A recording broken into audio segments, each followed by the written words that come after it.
Arriba los corazones, bienvenidos de nuevo al canal. Hoy nos encontramos con el padre Justo Lofeudo, sacerdote argentino, cuya misión principal en estos momentos está en difundir el culto eucarístico y en fundar capillas de adoración perpetua. Padre, ¿cómo está? Muy bien, muy bien. ¿Sabes que yo diría, estaba pensando presentarme, sacerdote católico? Católico quiere decir universal, porque yo soy ítalo-argentino de una comunidad francesa y muchas veces entre nosotros hablamos inglés porque hay muchos irlandeses. Así que es católico. Es un chiste, bueno. En el Sí, sí, sentido más etimológico de la palabra. exactamente. Padre, pues hoy vamos a abordar un tema interesantísimo que viene a añadir a un curso de Mariología que estamos haciendo en el canal, que es la cuestión de María como corredentora. Pero antes de Sí. entrar en el tema, me gustaría que nos hablara un poco de su labor en la difusión del culto eucarístico y cómo han sido estos últimos años para usted. Bueno, magníficos. Magníficos porque por gracia de Dios, no por mérito mío. Al revés, yo siempre pido no ser un obstáculo al plan divino, ¿no? Porque a veces uno con buenas intenciones puede hacer cosas que lo impidan. Pero magníficos porque muchas capillas se han abierto de adoración perpetua, donde se adora a nuestro Señor en espíritu y verdad, porque en verdad está ahí. eh, o es esa Eucaristía de Jesucristo en toda su oculto, ¿no? En toda su humanidad y divinidad. Y estos son lugares donde sin interrupción, las 24 horas, se está adorando al Señor. Bueno, me ha tocado primero eh, América y luego Europa desde el 2003. Yo estoy, sí, fines del 2003 en Europa, y cuando digo Europa, bueno, ahora estoy en Portugal, pero en este momento yo soy de mi comunidad, en realidad es fraternidad para mí, porque el único itinerante soy yo. Está en Francia, mi comunidad, como dije, así jocosamente, pero es en Francia. Y se trata de ir sembrando, ¿no?, este reino eucarístico en distintas partes, llamando sobre todo a los laicos. Está proyectado según el Espíritu, bueno, no, Santa veces se habla del Espíritu, pero lo que se pidió en el Concilio Vaticano II, esa participación activa de los laicos en la fe y en todo, ¿no? Y también en la liturgia. Bueno, cuando se dice así, a veces esos excursus, digo, ¿no? Participación activa no quiere decir tocar la guitarra o hacer la lectura. Bueno, sí, puede ser, pero no es lo menos importante. Lo más importante es estar ahí consciente de este misterio, ¿no? Y conscientes en la medida que podemos de este grandísimo misterio de Jesús encarnado y Jesús además, nuestro Señor, nuestro Dios, nuestro Salvador, presente en esa apariencia de pan que no es pan. Y incluso para nosotros sacerdotes, a veces ha habido, a través de la historia, lógicamente, sacerdotes que dudaron de la presencia real. Y para eso están los grandes milagros, ¿no? Eso del Señor nos deja una enseñanza muy grande. Sacerdotes como ese monje basiliano en el año 750, 700, perdón, en Lanciano. Lanciano está en los Abruzos, está en mitad de Italia, más o menos, ¿no? Más o menos a la altura de Roma, pero sobre el Adriático. Esa zona era sobre todo bizantina. Este era un monje católico, pero de rito bizantino, basiliano, y dudó. Dudaba, no creía realmente que él, con sus palabras, podía realizar lo que se llamamos transubstanciación, es decir, que se cambiase la sustancia del pan en la sustancia divina, ¿no? Y delante de sus ojos vio cómo el pan se transformaba en carne y el vino en sangre. Esto ocurrió, son tres milagros en realidad, no uno, porque esto ocurrió hace más de 1300 años. Si uno va, perdón, a Lanciano, lo ve. Es decir, que a pesar de todos los agentes atmosféricos y biológicos, químicos, en toda esta exposición que ha tenido durante tanto tiempo, porque no estaba en vacío, o no estuvo, y sin embargo se mantuvo, es otro. algo que no es de orden natural, sino de orden sobrenatural. Milagros llamamos a aquello que nosotros podemos percibir y que no son, por la experiencia, de orden natural. Eso no ocurre normalmente. Y luego el tercer, digamos, milagro, en 1970, se hizo, bueno, el superior de los franciscanos conventuales, porque estaba, creo que todavía está bajo los franciscanos conventuales, pidió permiso a Roma para hacer investigar sobre esto. Que hay cosas curiosas, porque la carne está como ahora se rompió, era en la hostia, porque le habían puesto alfileres o algo así, y claro, después, por un motivo físico, ¿no? De distensión, se rompió, pero está toda. Y la sangre son grumos, como se solidificó, en 5. Ahora, lo curioso es que si tú pesas uno de esos, es igual a los 5. Pesa los 5 y tiene el mismo peso que uno. Es decir, para desconcertarnos, ¿no? Para decir, mira, no tratas de investigar, porque esto... Pues lo que hicieron en la investigación, vieron que el tejido era el miocardio de un corazón humano, la sangre humana de tipo AB, como la de la Santa Sábana de Turín, que no, nadie puede explicar, ¿no? Esa sábana imposible. Y también que los componentes, las proteínas y todo, era como una sangre recién extraída de un ser vivo hoy. Así que son 3. No, me voy yendo. Bueno, Osebreiro fue igual. Osebreiro fue hacia el 1300 en Galicia y estaba, en este caso era un benedictino y no creía, no, tenía que celebrar la misa, pero yo creo que pensaría, si no viene nadie, no la celebro. Y un día, claro, era un día terrible, de mucho viento ahí, Osebreiro, y yo estuve ahí. Y de mucha nieve, dijo, ¿quién va a ser el tonto, el loco que va a venir? Y vino uno, y ese uno quedó su nombre, el del sacerdote no, Juan Santín, que subió ahí hasta Osebreiro para celebrar la misa. Y él se reía en su interior. Y le pasó lo mismo que en Lanciano. La hostia, el pan de la hostia se convirtió en carne y el vino en sangre. Y está también hasta el día de hoy. Por ahí pasó la reina Isabel, que tenía devoción también, y hizo hacer un relicario especial, ¿no? Así que ha habido, y esto que nos demuestra, que el Señor es fiel a su iglesia, que el Señor es fiel a los sacramentos que se instituyeron, que instituyó Él, porque vienen de orden divino, al orden sagrado, es decir, al sacerdocio, aunque el sacerdote no crea, y a la Eucaristía. Porque si el sacerdote dice las palabras consagratorias con la iglesia, no la inventa, no cambia nada, aunque tenga sus defectos y aunque sea el hombre más pecador del mundo, el Señor por su fidelidad se hace presente. Si no, estaríamos en aquello del donatismo, ¿no? A ver si cuán santo es, ¿viste? Si no tengo que ir aquí a esta misa porque este no es santo, porque es un modernista, qué sé yo. No, mientras que diga las palabras y no cambie, si cambia, sí, no, ya no hay. No sé, me voy por otras ramas. Tranquilo. Siempre a mí lo mismo, ¿eh?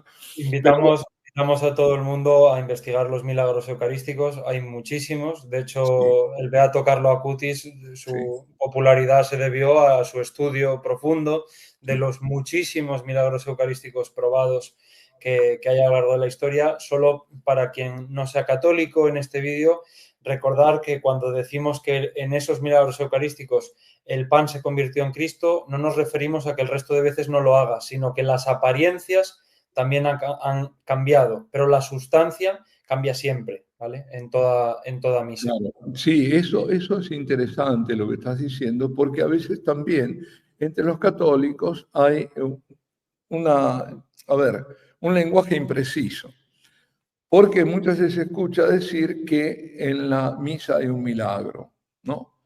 Un milagro, el milagro eucarístico en la misa. No, no hay milagro eucarístico en la misa, porque el milagro es algo que tú puedes comprobar. El milagro es el de Caná, que primero era agua y después fue vino, y que lo vieron los sirvientes. Pero en la misa tú tienes pan y luego parece que tienes pan. No ves un cambio. es algo mucho más grande que un milagro, es un misterio. Es el misterio eucarístico de la misa.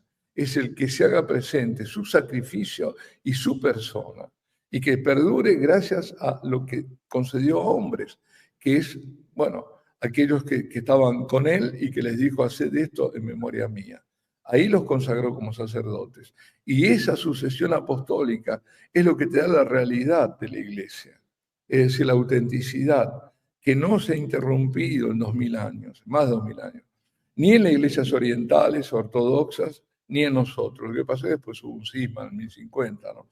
Pero ellos tienen, son los únicos que tienen sucesión apostólica, por lo tanto tienen verdaderos sacerdotes y verdadera Eucaristía.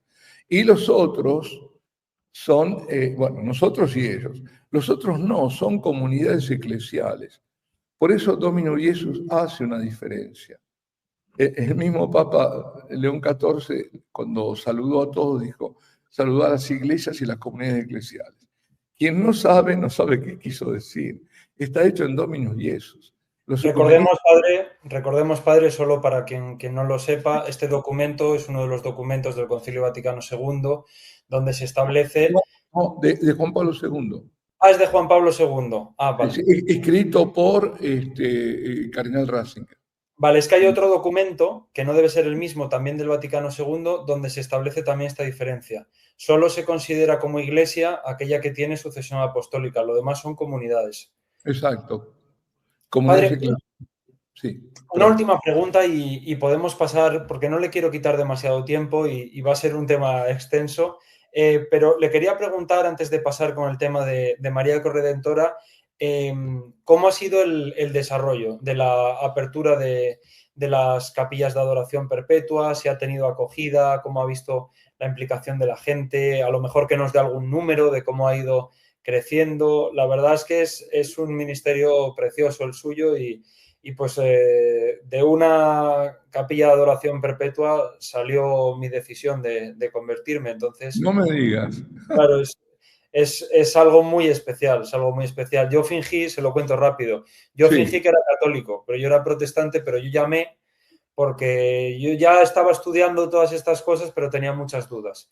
Y entonces un día entré en una capilla y vi que era capilla de oración perpetua, había un cartel que ponía, ¿quieres pasar una hora con Jesús? Y entonces me puse a llorar, a llorar, a llorar, y digo, bueno, voy a llamar. Y llamé haciéndome pasar por católico para que me dejaran ser adorador una hora. Y entonces yo no quería que hubiera nadie más porque yo quería intimidad. Entonces cogí a las 4 de la mañana un martes. Y en esa capilla es muy bonito porque apagan todas las luces. Solo queda el Santísimo iluminado. Y claro, en la absoluta... ¿Dónde es? En Oviedo, en Asturias. Ahí bueno, me tocó a mí. Ah, sí, ah, qué bueno. Claro. Qué bueno. Pues ahí yo... Los esclavas. En las esclavas, efectivamente. Pues me quedé en plena noche, en plena oscuridad, en absoluto silencio, mirando para allí y diciendo, Señor, es que no lo sé, es que no lo sé, es que no lo sé, es que no lo sé. Y bueno, pues no hubo milagro eucarístico, pero me quedé convencido igual que si lo hubiera habido, la verdad. Qué maravilla. Mira, esto me lleva a otras cosas, porque al final yo siempre pido que no excluyan a nadie, que el que quiera venir, incluso apuntarse, basta que tenga respeto, ¿no? Que venga. Y resulta que gracias a eso, en Venería Reale, que está muy cerca de Turín, la coordinadora general le dice al marido, ¿te parece que vaya a invitar a la vecina? Dice, no, si es protestante. No, pero el padre justo dijo que no hay que excluir a nadie, y fue. Y le dijo, es lo que yo estaba esperando. Y pasaron años, ¿no? Y yo le pregunté, ¿y sigue? Es la más fiel, me dice, la más responsable. Está en vacaciones y se viene a hacer su hora y después se va. ¿Te das cuenta? Es decir, más, incluso con los hermanos que son cristianos, a mayor razón, ved y gustad, ¿no es cierto? Haced experiencia del Señor.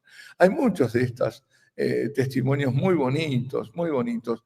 Hay uno que hace el ecumenismo y que lo quiero comentar, el verdadero ecumenismo. Resulta que fui llamado a Timișoara. Timișoara es en Rumanía. Rumanía se dice, ¿no? Porque yo ya no sé dónde dice Rumenia, Rumanía, con tantos idiomas. Bueno, Rumanía. Soy invitado de un sacerdote greco-católico, es decir, son católicos rito oriental. Sabes que ellos, hay muchos que están casados, ¿no? Porque en la iglesia ortodoxa también, eran ortodoxos que pasaron al catolicismo. Este tenía, por ejemplo, 4 hijos, pero una cosa, nunca se pueden casar, es decir, pueden ser No, tienen ordenados. que estar casados de antes. Exacto. Y si enviudan, no pueden volver a casarse. Bueno, eso lo digo porque la gente dice, no, no pueden. Tienen que decidir antes. Bueno, la cuestión es que me llama, voy, claro, en Rumanía la mayoría es ortodoxa, así que no llegamos a cubrir todas las horas. Bueno, él dice, bueno, vayamos a los húngaros, porque esa parte es el Banato, se llama, o la Transilvania, era húngara, y hay todavía húngaros. Entonces fuimos a los húngaros, son romano-católicos, estos eran greco-católicos. Y también, pero tampoco, eran poquísimos también, y se apuntaron algunos, no llegábamos. Entonces dice el párroco, ¿por qué no vamos al metropolita ortodoxo? Y bueno, vamos, no tenemos nada que perder. Y fuimos. Y era un hombre, digo era porque murió, un hombre maravilloso, santo y sabio. Y nos bendijo, le pidió una bendición, y bendijo la adoración perpetua para toda Rumanía. Y me permitió ir a las divinas liturgias, es decir, a las misas, ¿no? Los domingos. Y fuimos. Y mira, fue una experiencia tan grande porque era como que nunca nos hubiéramos separado. Nunca. Bueno, la divina liturgia de ellos es de San Juan Crisóstomo. Exacto. Tienen 2, San Basilio Magno y San Juan Crisóstomo. La más común es la de San Juan Crisóstomo, maravillosa. Tiene 4 invocaciones a la Virgen y 7 epíclesis, 7 al Espíritu Santo. Es maravillosa. Y dura como hora y media, 2. Entonces, llegamos, bueno, después tuvimos un ágape, ¿no? En un convivio, ¿no? Y me acuerdo, te digo esto, ¿no? Porque éramos como si hubiéramos sido nunca separados, porque hablábamos de todo lo que hablan los curas y que es de los obispos. Así que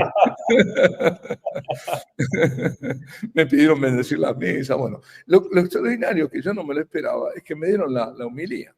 Claro, no podía yo concelebrar con ellos, bueno, no podía comulgar, no tenemos comunión eclesial, no podemos tener comunión eucarística. Pero fue una cosa maravillosa. Y claro, y que no me preocupara por el tiempo, porque claro, dura 1 hora y media, 2. En cambio aquí, bueno, en Europa en general, 10 minutos, 15, ya no. Y además, lo malo es cuando empiezan a mirar así, ¿viste? Entonces ya... Es terrorífico, yo lo paso mal. Pero es peor, hay algo peor que eso. ¿Sabes qué es?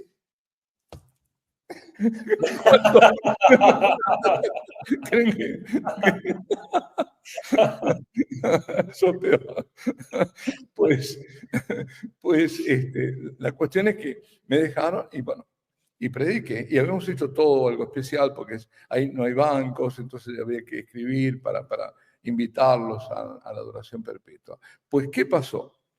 Se apuntaron 65 ortodoxos. Y esto es un doble signo extraordinario, para no llamarlo milagro. Primero, cubrieron todas las horas que faltaban.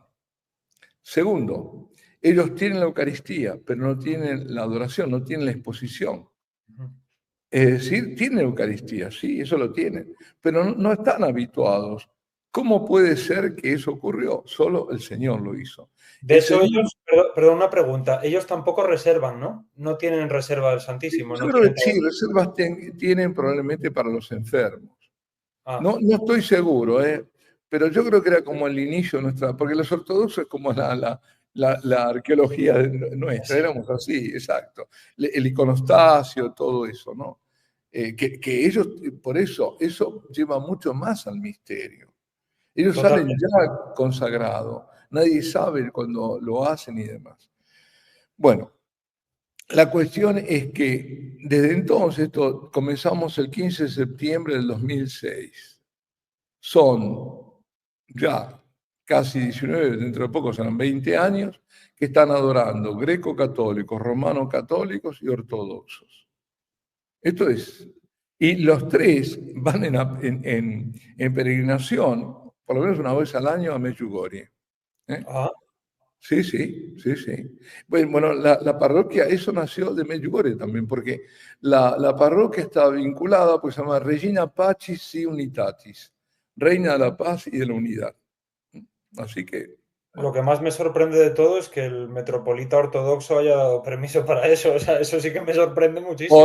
porque era único, estaba en contra de los demás. Fue el único que devolvió las iglesias a los católicos, porque como estaba Ceausescu, los comunistas habían tomado todas las iglesias católicas y se las han pasado a los ortodoxos, que estaban como siempre un poco vínculos. Y el único de todos los metropolitas, o sea, los obispos, fue él el único que la devolvió. No, era un hombre muy abierto, muy abierto, bien abierto, ¿no? Porque hay aberturas que no habría que cerrarlas. Esta es una abertura positiva. Y la verdad es que fue maravilloso. Y por eso digo, estos son unos ejemplos. Por ejemplo, para decirte, ¿no? Cómo el Señor está llamando a todos. Cuando el Señor dice, venid a mí, ¿no? En Mateo, vosotros que estáis, bueno, en Lucas también, que estáis fatigados, agobiados, ¿no? Yo os aliviaré. Esas palabras se cumplen perfectamente delante de la Eucaristía. Cuando delante del Santísimo que está entronizado, Él te está llamando y tú acudes. Y te digo que esto que está llamando, porque hubo casos de personas que se iban a suicidar y sin saber ellas cómo terminaron en la capilla de oración perpetua. Casos concretos, por ejemplo, en Móstoles pasó eso en Prato. Gente, otro caso. En Prato también fue esto. Prato está al lado de Florencia. Alguien deja un papelito, ¿no? En la capilla esta de oración perpetua.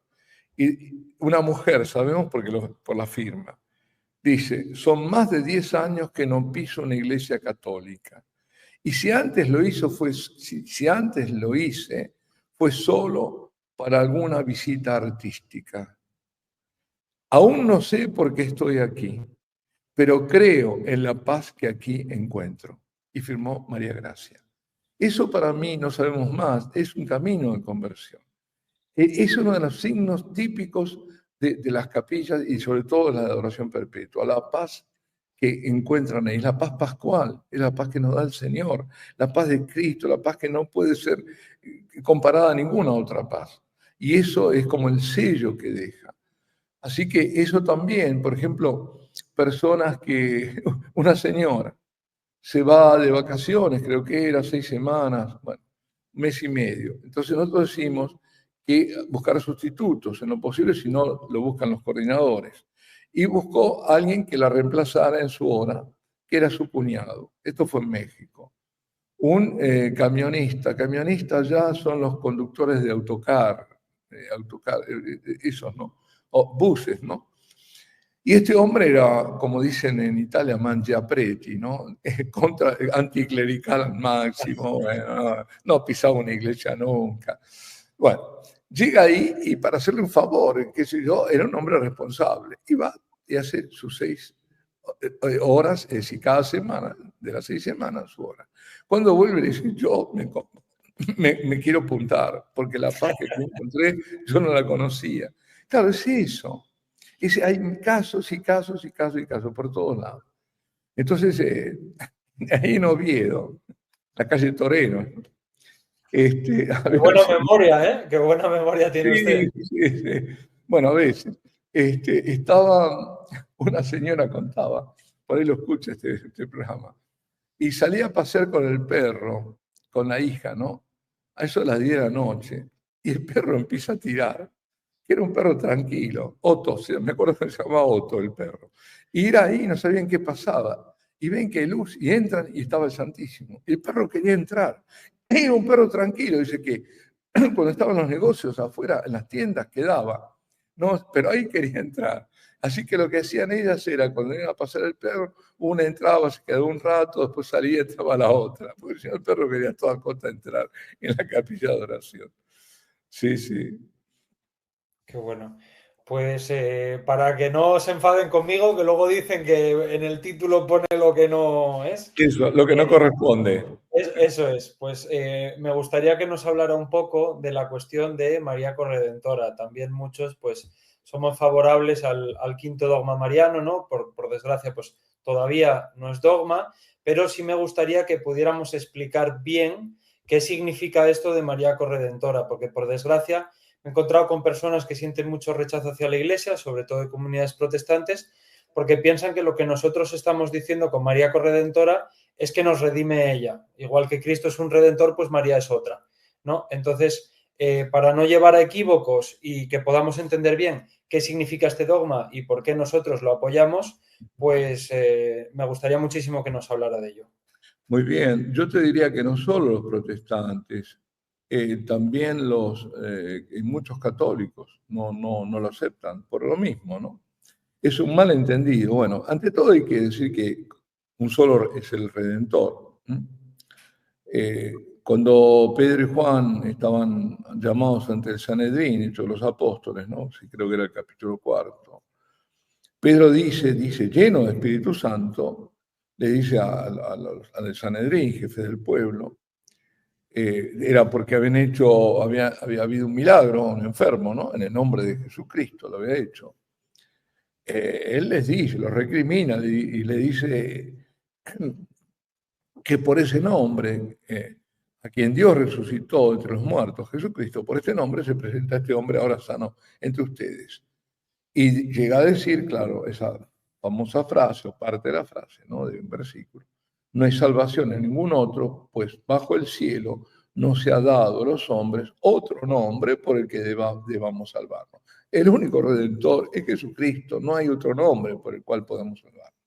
Ahora, eso es una realidad, una verdad. Hay otra verdad junto a esta, que todos nosotros debemos cooperar. Cooperar significa obrar con, o junto a, o siguiendo en la obra de salvación que Jesucristo realizó. Eso significa corredención, cooperar con la redención de Jesucristo. Todos somos corredentores, todos, debemos ser. Porque la salvación no es una simple aventura personal, yo me salvo y listo. No, todos estamos llamados a cooperar en la salvación de otros. ¿Mediante cómo? El anuncio del Evangelio. Anunciar el Evangelio es una obra de corredención. Yo estoy anunciando la buena nueva de que Cristo te salva, rezando por otros, ofreciendo sacrificios, sufrimientos por otros, por la iglesia, por el bien de la iglesia. Y acá viene la palabra de Dios también, ¿no? Colosenses, cuando dice San Pablo, ahora me alegro de mis sufrimientos por vosotros. Así completo en mi carne lo que faltaba los padecimientos de Cristo en favor de su cuerpo, que es la iglesia. Iglesia. Ahora, ¿cómo puede completar el sufrimiento? Parece ¿no? Si a Cristo no le falta nada, la pasión de Cristo, una gota sola de Él y todo el universo está salvado. Pero no. ¿Por qué? Porque el Señor mismo ha querido que esa obra fuera en alguna medida incompleta, aunque es acabada y consumada. Cuando Él dice, ¿no? En Juan, ¿no? Todo es consumado y expira, y entrega al Espíritu y expira. Ya está todo hecho, sí, pero nosotros a partir de ahí tenemos que obrar, que llevar a otros. Es la iglesia en sí misma quien posee todos los medios de salvación que administra por medio de los ministros ordenados y en ciertos casos de otros colaboradores. Porque la iglesia santifica y salva por medio de los sacramentos, de la enseñanza de la buena y única doctrina, enseñando la ley y la guía de las almas, los tres mundos, ¿no? Como se dice. Bueno, eso es lo que estamos cada sacerdote tiene que enseñar, conducir o guiar y santificar. Santifica sobre todo con los sacramentos, pero no solo, ¿no? Ahora, ha habido dogmas marianos, ¿no es cierto?, a través de los comienzos de los siglos. La virginidad perpetua no sale de un concilio, sino sale de que han creído siempre desde el inicio en la virginidad perpetua de María. Eso, los primeros cristianos todos creían en eso, ¿no? Luego estuvo el concilio de Éfeso del año 431, que declara a María Teótocos, Madre de Dios. Ahora, eso también le puede producir escosor alguno, hay que entenderlo. No es la madre de la divinidad, es la madre de Jesús. Jesús es tiene una sola persona, la persona divina. Por eso, por ese intercambio de idiomas, se dice que es madre de Dios. Pero este título, este debate que fue Nestorio por un lado, que decía que había como dos sujetos, estaba el hombre y el Dios separados. Está la otra, ¿no? que defiende sobre todo San Cirilo de Alejandría.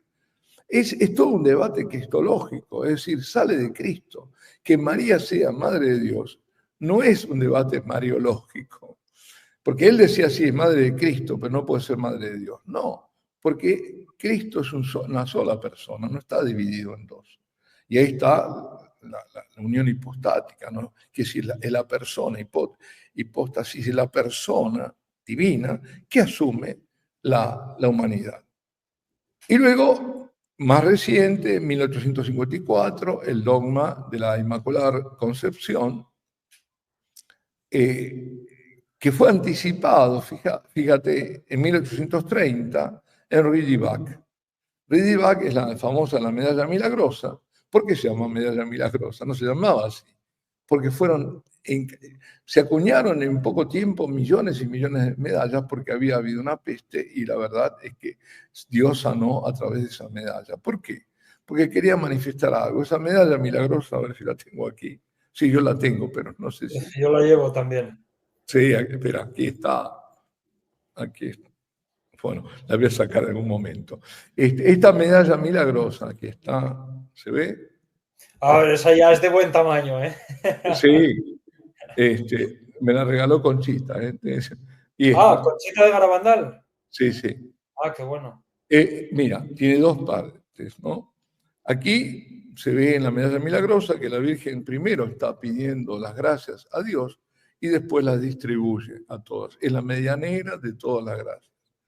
Las gracias que vienen de Cristo, que vienen del corazón de Cristo y pasan por el corazón de María, pero las gracias vienen de Cristo, pero ella distribuye esas gracias.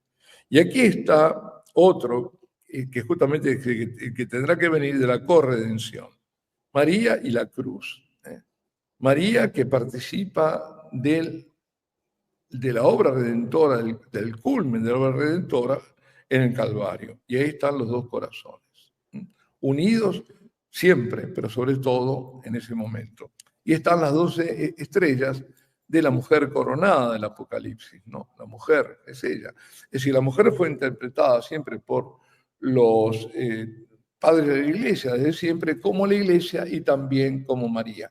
Algunos decían que María no podía ser porque sufre los dolores del parto. Sí, sí, porque ella, la virginidad perpetua, ¿qué significa? Virgen antes del parto, durante el parto y después del parto. Eso que lo representan en los iconos bizantinos, que los vemos con las 3 estrellas, ¿no?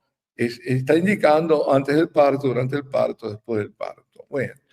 Ella tuvo un parto milagroso, es decir, el parto virginal, donde no hubo dolor. Eso no, absolutamente no. Dice San Agustín que la luz que Cristo pasó a través de su madre como la luz pasa a través de un cristal. Eso, exacto. Y claro, porque ¿de dónde le viene? De la Inmaculada Concepción. Ella es la que nace sin pecado ninguno. Entonces, si nace sin pecado ninguno y el dolor del parto es consecuencia justamente del pecado original, porque es la maldición, ¿no? Y sufrirás los dolores del parto, etc. Ella no sufre, pero sí sufre los dolores del parto de los nuevos hijos cuando Jesucristo la hace madre. He ahí a tu hijo. En ese momento asume la maternidad nuestra. Y esos son los dolores que hasta hoy está sufriendo. Y esa es la clave de por qué lloran las imágenes de la Virgen. ¿Por qué lloran? Yo me acuerdo una que vi también maravillosa. Bueno, me voy a desviar, no. Sigo con esto. Entonces. Antes de continuar, usted lo está explicando muy bien, yo simplemente, para puntualizar algunas cosas, sobre todo en mi experiencia como protestante, para Porque Sí, sí. hay muchas cosas que usted dice que yo las doy por hechas, pero hay gente que no las entiende, ¿no? Entonces, dos cosas que ha mencionado que es importante destacar. La primera, María representa a la Iglesia. Tanto en toda la teología dogmática católica como en las devociones, como lo que se dice de la Virgen o de la Iglesia son intercambiables, por ser el miembro más destacado de ella y por representar las virtudes de esta Iglesia, ¿no? Entonces es por eso que nosotros estamos llamados también a ser corredentores, pero por eso la Virgen, imagen viva de la Iglesia y esposa del Espíritu Santo, tiene este título, ¿no? Y otra cosa que ha mencionado y que creo que hay que comentar es sobre todo la cuestión, esto hice un vídeo entero sobre ello, pero la cuestión de la Inmaculada Concepción, por la Inmaculada Concepción, solo por eso yo ya defiendo, aunque no sea un dogma tampoco, que no pudo tener dolores de parto, porque al ser la nueva Eva, no puede tener los castigos de la primera Eva. Claro. Y cuando hablo con alguien que no cree en la Inmaculada Concepción, lo que le explico es si la nueva Eva tiene la consecuencia de la primera, entonces estaríamos hablando de que la primera Eva, que al principio por lo menos sí fue pura, es decir, la primera Eva Sí, cayó, la Concepción, la pero ella primera. era pura. Entonces, Claro. si la primera Eva fue pura y la nueva no, pues entonces estaríamos hablando que la primera Eva era mejor que la segunda y por lo tanto habría que decir que también Adán era mejor que Cristo, que es el nuevo Adán, y eso no tiene ningún sentido, evidentemente. No, no tiene agarradera. No, y además cuando yo me olvidé algo que es importante, me fui como yéndome por las ramas, de que la Inmaculada Concepción es de 1830 y dice, oh María, sin pecado concebida, rogad por nosotros que recurrimos a vos. Esto es lo que dice en el anverso. Es decir, sin pecado concebida. Ha sido concebida, ya está diciéndolo, ya había mucho antes que la medalla milagrosa, quienes sostenían ya desde los primeros tiempos, ¿no? Dans Scoto también, bueno, el franciscano. Perdón, es que no paro de interrumpirle, pero es que me entusiasma este tema. A mí me gustan mucho los poemas de San Efrén de Siria, que es muy antiguo, es un padre muy antiguo, y tiene unos poemas llamando la Inmaculada que son preciosos. Sí. Por eso es antiquísimo, pero en el tiempo moderno, digamos, ahí lo están manifestando con esta medalla. Y que produjo tantos milagros, y entre ellos la conversión de ese judío agnóstico, banquero, Alphonse de Ratisbonne, que se convierte, claro, y eso también hizo que declarara el Papa esta medalla, la aprobara, ¿no? Fuera aprobada y fue la medalla milagrosa. Y esto además fue confirmado, estamos hablando de 1854, el dogma de Inmaculada Concepción. En 1830, 24 años antes, esta medalla donde habla de la Inmaculada Concepción, y en 1858 aparece la Virgen en Lourdes y dice, yo soy la Inmaculada Concepción. Es decir, 4 años después, que la pobre Bernadette no sabía de qué se trataba, iba repitiendo en el camino, porque el sacerdote le había dicho que le dijera, él no creía que era la Virgen la que veía, y entonces iba diciendo, yo soy la Inmaculada Concepción. Bueno, dicho esto, ¿no? Y además hubo signos cuando se promueve, se proclama el dogma y demás. Y el cuarto dogma, estamos hablando de los dogmas marianos, ¿no? La asunción al cielo en cuerpo y alma, que es de Pío XII de 1950. Para los ortodoxos es la dormición, es lo mismo, ¿no? Ahora, estos dogmas hasta ahora eran fundamentalmente, son dones y prerrogativas únicas de María, ciertamente correspondidas por ella, no es que simplemente es pasivo, su acción es algo pasivo, no, es por lo contrario, justamente todo esto es para algo, pero ninguna de estas explicita la participación en la obra de redención, es decir, los 4 dogmas fueron acerca de lo que la Virgen recibió de Dios y la obra sobre su persona, aunque implican una grandísima santidad, por supuesto, ser elevada, llevada en cuerpo y alma, y la virginidad perpetua también, pero como consecuencia de esta única santidad. Pero queda por definir toda la verdad sobre su maternidad en relación con nosotros, la Iglesia, y de su participación en la redención, al servicio de la Iglesia. Ella está siempre al servicio de la Iglesia. Es decir, la definición de esto que debe ser el quinto y último dogma. ¿Qué va a hacer? Va a proporcionar un fundamento dogmático muy necesario para la devoción mariana. Va a hacer mucho bien a la devoción mariana, para no caer en los extremos devocionales, de la exageración de hacerla como la cuarta persona, digamos, de la Trinidad, o del minimalismo, que bueno, era una mujer como otra, era una discípula, era como nosotros, en la cruz habrá dicho, me engañaron. No, no, no, eso es aberrante. Ella fue hecha así y ella hizo todo su camino, digamos. El primer acto de corredención es decirle sí al ángel, es decirle sí a Dios, es decirle, aquí está la esclava del Señor. Yo no pongo condiciones al Señor, el esclavo no puede poner condiciones. Y el acto último, para decirlo de esta obra, es en la cruz, donde ella está entregando a su hijo y entregando todo su dolor junto al sacrificio del hijo al Padre. Lo está uniendo. No hay dos cruces para María hay una sola cruz, la del hijo. Entonces, y el auténtico amor a María en el orden de la devoción debe estar firmemente fundado en la verdad sobre María en el orden del dogma. Por eso va a hacer mucho bien también para una verdadera devoción mariana. Además, tendrá, como siempre han tenido cuando se declararon dogmas, cuando la Iglesia declara un dogma, hay grandes beneficios para la Iglesia. Y con respecto a cada uno de nosotros, con nuestra relación con la Madre del Redentor. Yo, en mi caso, tengo una relación muy particular, pero entiendo que hay otros, incluso sacerdotes, que no la tienen. Pero es que deberían tenerla. Yo no, por Dios, esto es gracia de Dios pura, no es mérito mío nada. Pero bueno, para contarte, no lo suelo contar. Pero en el momento que me impuso las manos el obispo, me consagraba, digamos, y ordenaba sacerdote, sentí, es que no lo tenía ni pensado, nada. Uno estaba en otro mundo en ese momento, ni sabe si pisa el mundo.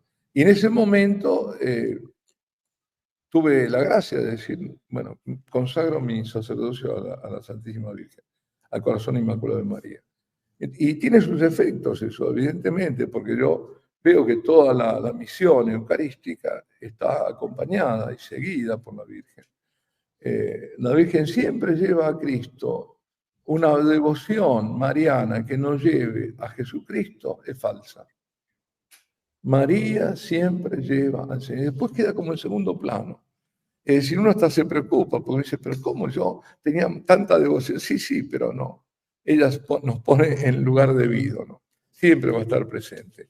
Pero primero el Señor. Primero Jesús, primero la Santísima Trinidad.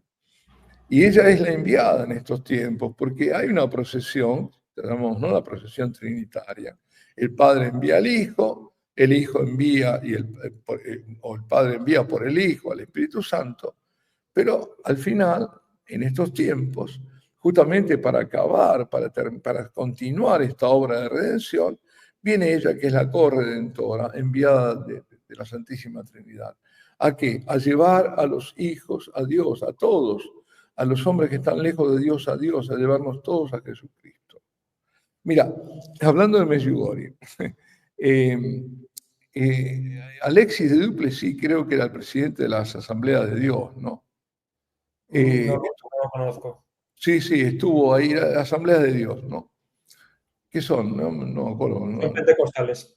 Pentecostales, bueno. Y fue allá y estuvo en Medjugorje y después tenía que ir a verlo al Papa Juan Pablo II. Y dijo, le voy a decir al Papa lo que yo he vivido en Medjugorje. Dice, primero, dice, un cuidado del culto maravilloso de los, y equilibrado y muy serio, grave, de los franciscanos. Luego dice, lo que habrá visto, no solo vi de gente desequilibrada. Dice, pero yo me temía que iba a escuchar ahí María. Dice, no, Era todo Jesús, Jesús, Jesús. Es que es lo que pasa, o sea, esto es lo que fue mi experiencia, es como piensa toda la gente que me rodea. O sea, yo sé que cuando yo les digo, lee el catecismo, en su mente es numeral uno María, María, María. Numeral 2 María, María, María. Numeral 3 María, María. Entonces, es como una especie de escrúpulo aprendido. Prejuicios, prejuicios. Son prejuicios, ese es el tema. Yo quiero muchísimo a los hermanos separados, ¿no? Pero mucho, mucho. Por eso además estoy encantado de estar en este programa. Como quiero mucho a los judíos mesiánicos, yo estuve con ellos, los conocí en Argentina, sabes que en Argentina hay muchísimos judíos. Y es un movimiento que va creciendo. Pero falta dar el otro paso. Yo tengo una amiga judía, judía católica. Tengo varios judíos católicos. Y entonces una vez le digo, mira qué bueno, un programa, ¿no? Un canal, que era un rabino, pero era mesiánico, ¿no? Y ella le escribió, ¿y vosotros qué esperáis para entrar haceros bautizar y entrar en la Santa Madre Iglesia Católica? No concede nada. Uno dice, bueno, están cerca. No, no, no. Dice, le falta dar el paso. Y le falta dar el paso, lo darán. Bueno. Entonces, a veces nosotros no hacemos mucho. Buen ejemplo para que lo den. Pero sí, hay un prejuicio. Mira, a ver, Lutero, sola escritura, ¿no? Sola escritura, sola fe, bueno, sabemos todo eso.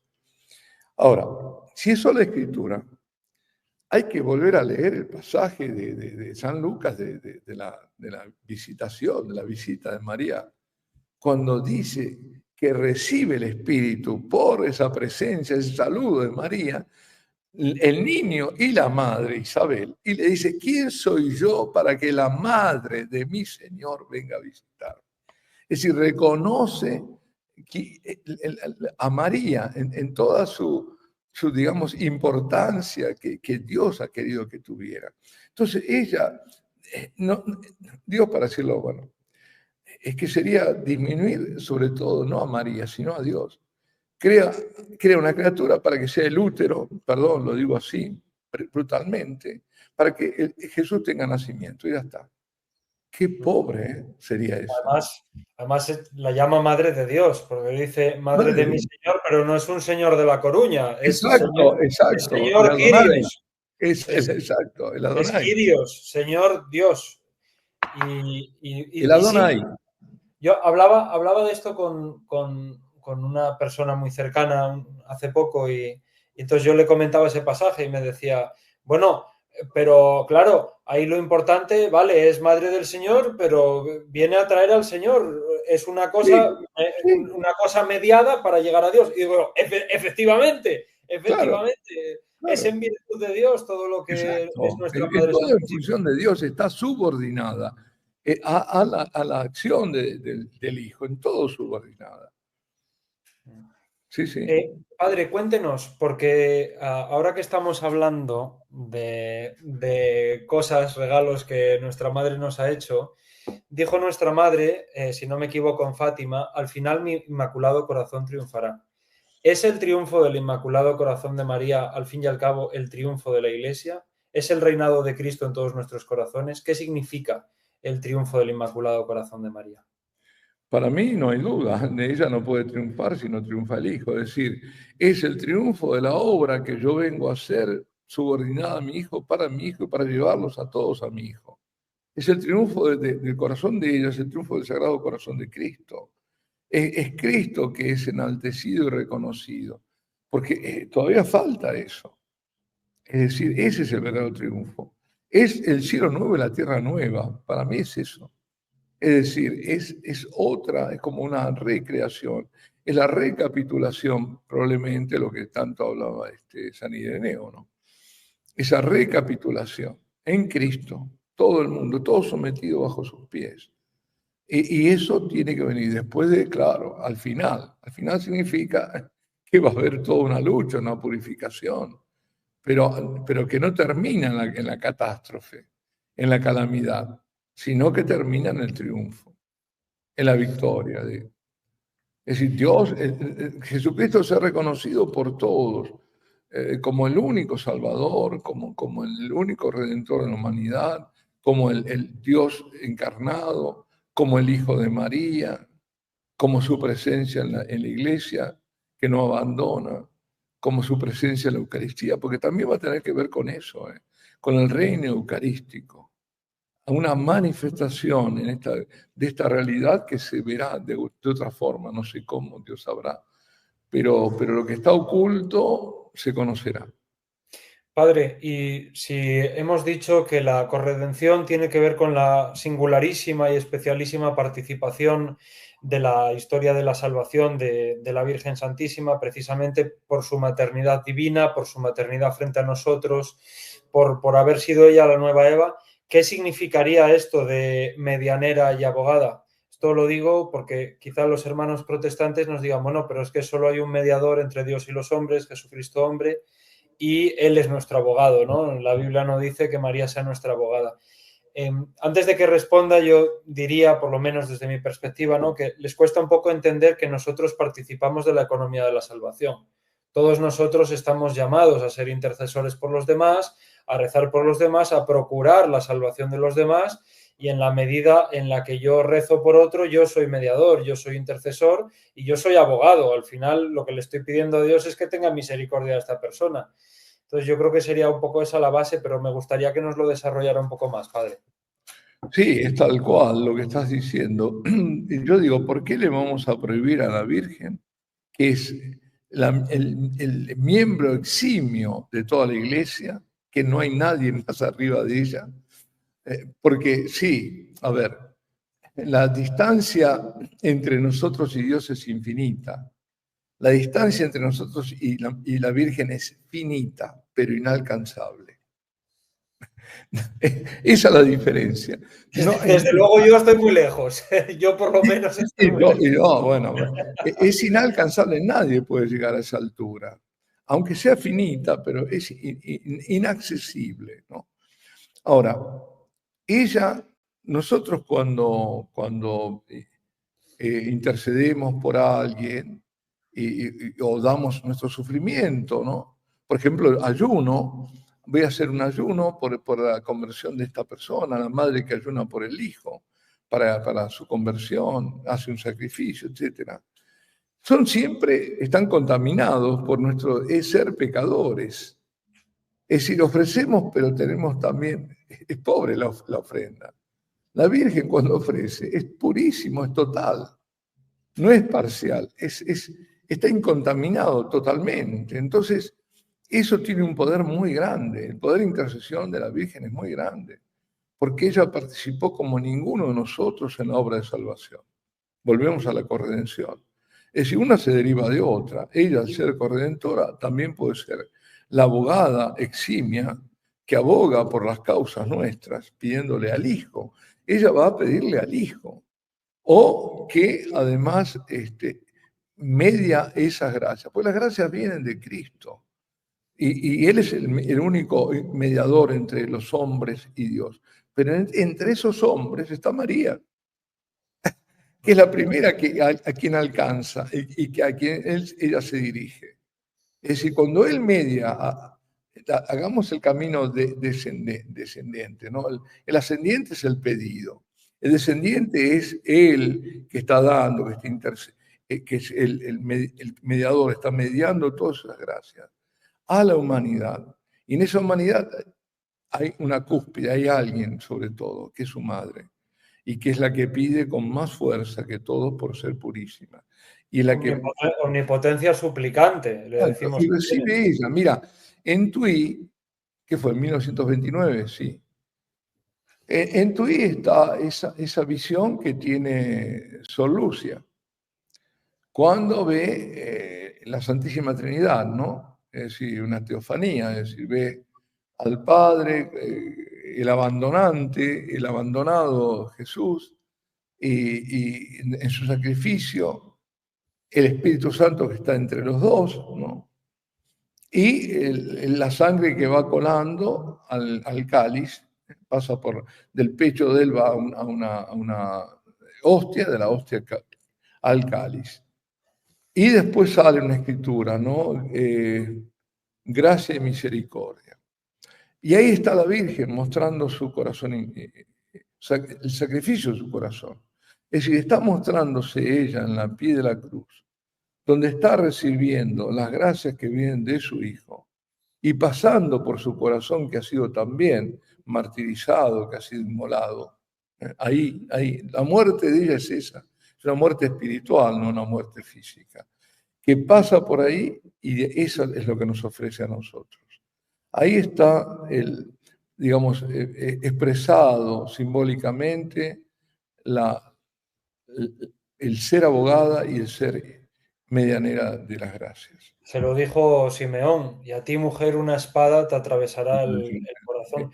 Exacto. Yo creo que para poner un ejemplo, a lo mejor más o menos sencillo y comprensible, de en qué sentido decimos que María es abogada, perdón, medianera o mediadora de todas las gracias, que esto es lo que llama la atención, ¿no? A ver, sí, Samuel, tú Sí. puedes mediar por mí, pero ¿cómo va a ser de todas las gracias, no? Claro, Jesucristo, si no es Dios, no nos puede salvar, si no es hombre, no nos afecta. En este sentido, en el que Él es único redentor y es Dios verdadero y hombre verdadero, es único mediador, ¿no? Pero luego no, nosotros, que estamos llamados a ser como Cristo, la Virgen es quien más se le parece, evidentemente, pues tenemos que ser como Él y mediar por los demás. Ahora, ¿por qué la Virgen es mediadora de todas las gracias? Porque en la medida en la que representa a la Iglesia, las gracias de Dios vienen siempre mediadas por la Iglesia, es decir, la Eucaristía no se nos presenta a cada uno en nuestra casa, sino que Dios ha instituido una Iglesia que es dispensadora de todas esas gracias, de los sacramentos.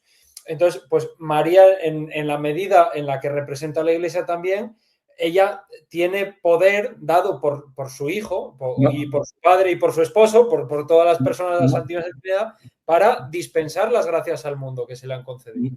más que representar es la madre de la iglesia, porque es la madre de Cristo.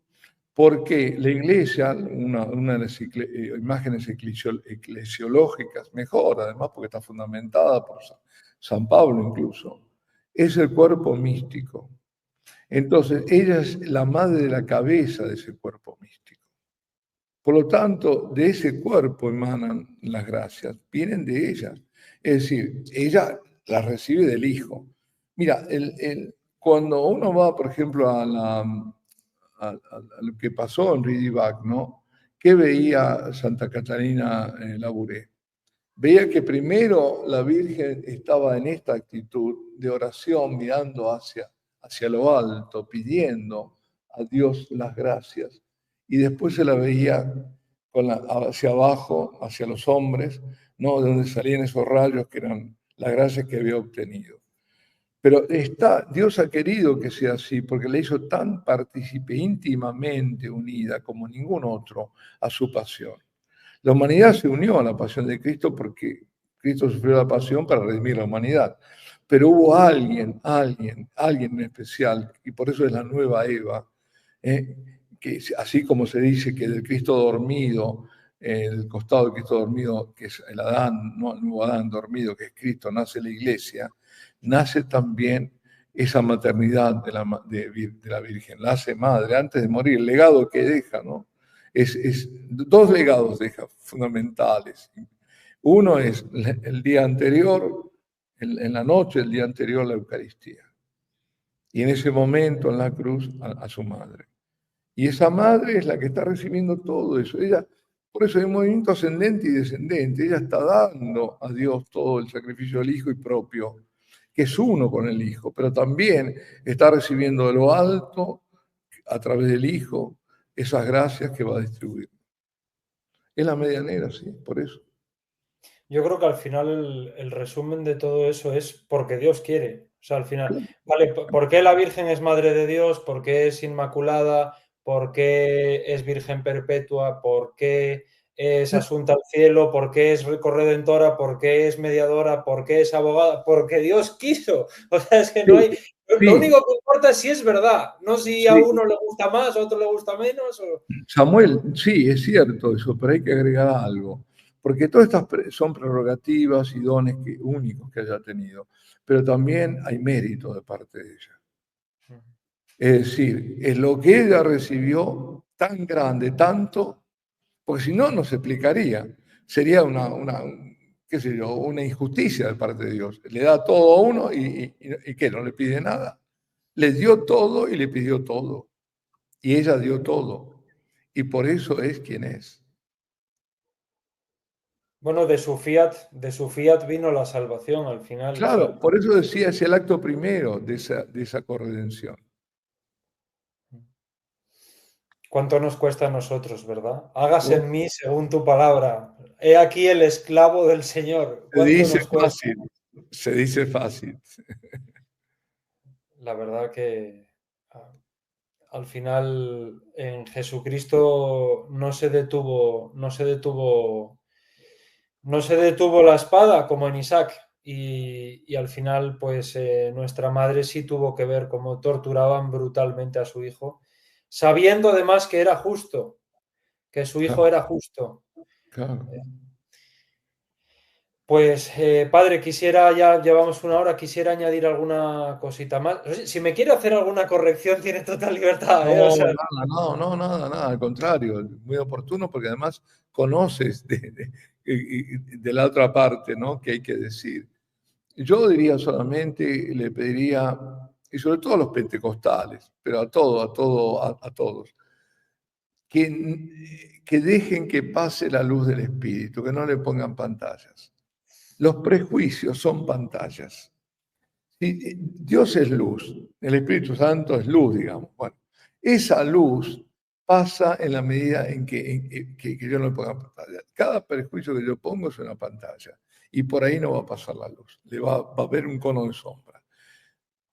Digan, a ver, Espíritu Santo, muéstrame quién es María. ¿Quién es? ¿Quién es? Me voy a despojar de todas mis ideas. No, no, no. Muéstrame quién es María. Y si no tienen, mira, para los católicos, ¿no? Hay algo que no falla nunca. No tiene devoción mariana, pídele al Señor. Te la va a dar inmediato. No tienes devoción real, un amor a Cristo, y tienes devoción mariana, pero Cristo no lo tienes en el plano que deberías tenerlo, que es en el primero, pídeselo a María, enseguida te lo va a conceder. Es eso fundamental. totalmente, totalmente. Pues padre, para honrar a nuestra Madre, la Santísima Virgen María, hija del Padre, Madre del Hijo, esposa del Espíritu Santo, si le parece podemos concluir con una salve, rezamos una salve en latín. Sí. Muy bien. Sí, pero a mí me sale en italiano siempre. Comienzo, Bueno, no, porque sabe que entre tiene que ir nosotros se nota. no, con el canto, pero resulta que yo soy un desentonado. Entonces van a pagar, enseguida van a cortar. Salve Regina, Mater Mater Misericordia, misericordia, Vita, vita dulcedo, spes Spes nostra, nostra salve. salve. A te Clamam clamamos, exules Filii, a a te te suspiramos, supplicamus, clementes clementes, excelentes, y a lágrima lumbre.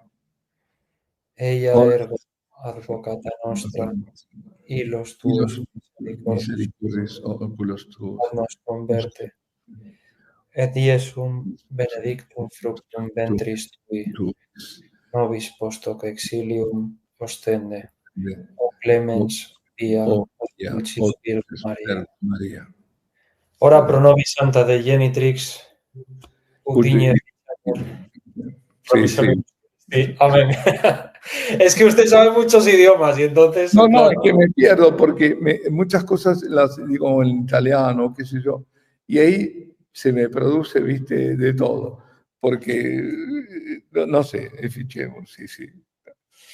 Muy padre, bien. pues muchísimas gracias. De verdad ha sido un tiempo extraordinario. Le damos muchas gracias a los que hayan aguantado hasta el final del vídeo. Les pedimos que Dios les bendiga y, padre, si no le importa darnos también su bendición.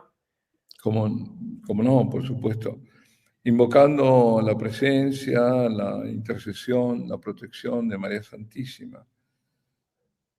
Y la bendición de Dios Todopoderoso, Padre, Hijo y Espíritu Santo, descienda sobre vosotros y permanezca para siempre. Amén. Muy bien. Bendiciones.